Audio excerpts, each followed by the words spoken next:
Good afternoon, I'm Enis Liu and you are watching Mediaplex Live at 1.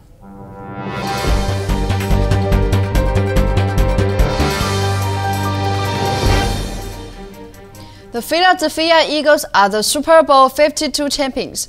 Tom Brady and his New England Patriots fell short in their attempt to win a third consecutive Super Bowl, losing to the Eagles 41-33. Eagles quarterback Nico Foles was the MVP, leading Philly to its first Super Bowl championship. But what does the Super Bowl mean for Windsor area business? Reporter Mina here joins us now. Thanks, Ennis. As I was visiting local businesses over the weekend leading up to the big game, I could tell they were all very busy, whether it was taking pre-orders or selling merchandise. Super Bowl 52, the Philadelphia Eagles took on the defending champs, the New England Patriots. It was a big weekend for football, but also for local restaurants, bars, and stores.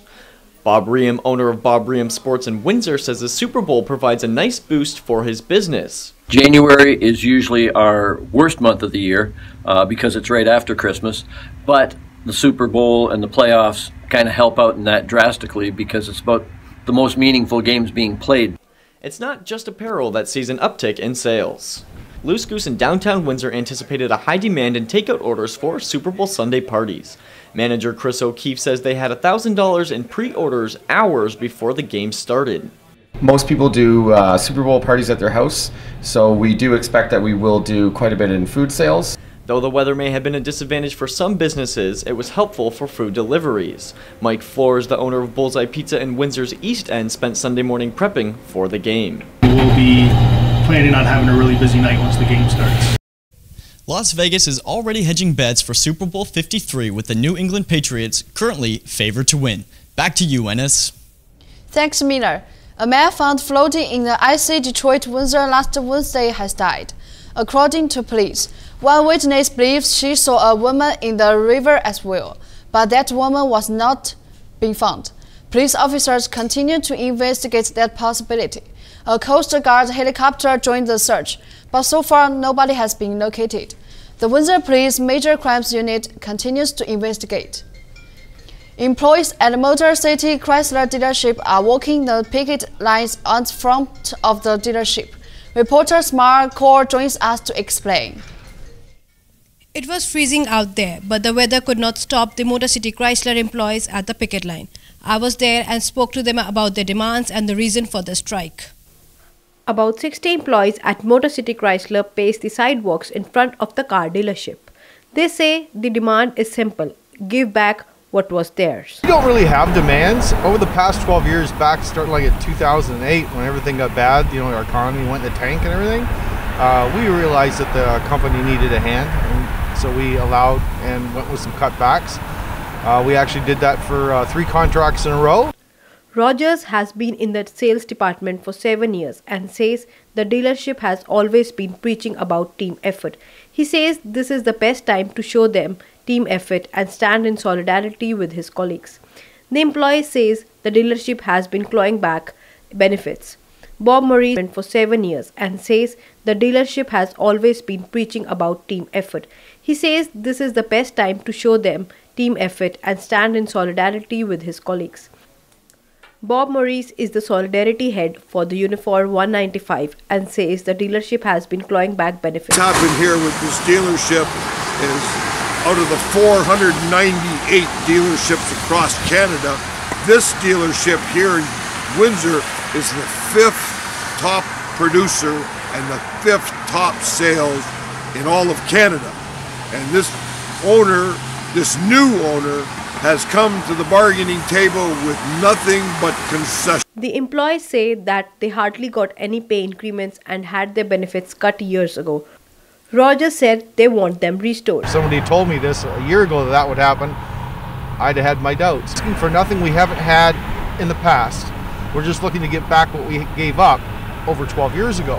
Some of the people haven't had a raise of any type until the minimum wage that the government bumped up in over 15 years. Other than maybe 5 cents. Charles DeJour says he'd rather be at work than on picket line. Came because contract talks broke down 2 weeks ago. Our contract expired January the 30th, and we have not been back to the table for 2 weeks. Attempts to reach the Motor City Chrysler for comments were unsuccessful. Back to you, Enes. Thanks, Smart. Natural Pathways Forest Schools takes children out of the classroom and gets them into nature. Earlier today, I had educator Jocelyn McNeely in studio for an interview. What is the core purpose of the organization? The core purpose of Natural Pathways Forest School is to provide an area that kids can have a connection with nature. So it's an emergent program and it's play-based. So children are allowed to go out and play in nature, and they learn through those connections that they create with nature. And they're allowed to explore, follow animal tracks, climb trees, do what children usually do. Where do you choose to explore the outdoors for children? We have 3 locations that we currently use. We use Holiday Beach in Amherstburg, Camp Briarswood Girl Guide Camp in Amherstburg, and we also use For the Birds in Harrow, which is a beautiful forested area that the kids really love to explore. Okay. What ages are suitable for this program? We have different programs for different ages. So on every other Tuesday morning, we have a family adventure morning, and kids from newborn to about 11 years old come out, and we explore the forest as a family. So the parents stay for that event. We also have school groups and drop-off programs, and those kids are usually between the ages of 4 and about 12 years old. Well, what else should we know about the forest school? The other things to know about forest school is that we're emergent, so it's all about what the kids are experiencing. We change with the seasons. So as the seasons change, the forests change, and the kids' curiosities change. We also have an event coming up on April 28th for Earth Day, which will be at Camp Briarswood in Amherstburg from 10 to 2. We're going to have a drumming circle, and we'll have Simon Steeps for learning how to make tea in nature. And we'll have a lot of different other events. We're also doing tree planting out there as well that day. Every February, Canadians celebrate Black History Month. As Amy Bao tells us, the Windsor Public Library is a great place to learn about Windsor's ties to historic events. Canadians have been marking Black History Month for more than 2 decades, and Windsor Public Library hosted an open house over the weekend to commemorate the event. Visitors were toured around to see historical materials in the local history room and the Fred Israel Auditorium. History lovers had the chance to see and touch the very rare items not usually available to the public. Participants were encouraged to talk and share their stories with author Erin Moore Davis for her book, The Long Road Continues. Editor Sharon Hanna hopes this will be the best book for the community. And if you have photographs or some sorts of memorabilia, we're going to scan those things in. Because this is a history of a community that's been here for generations, and we want people to be able to see themselves reflected in that book. The Film Camp for Kids and Youth program were presented during the event. Youth Program Coordinator Aaron Fortax says it is important for next generation to take part in.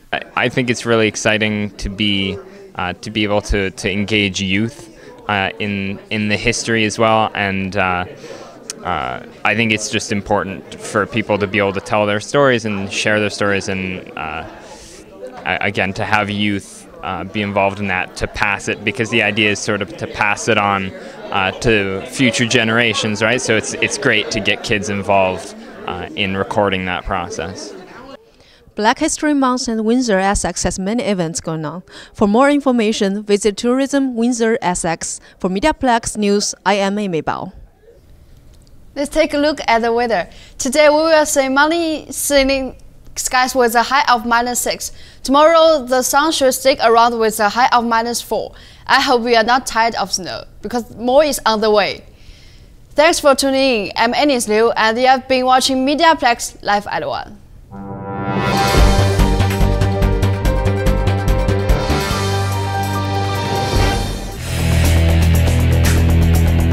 Mediaplex News Now is a production of the St. Clair College Journalism Program.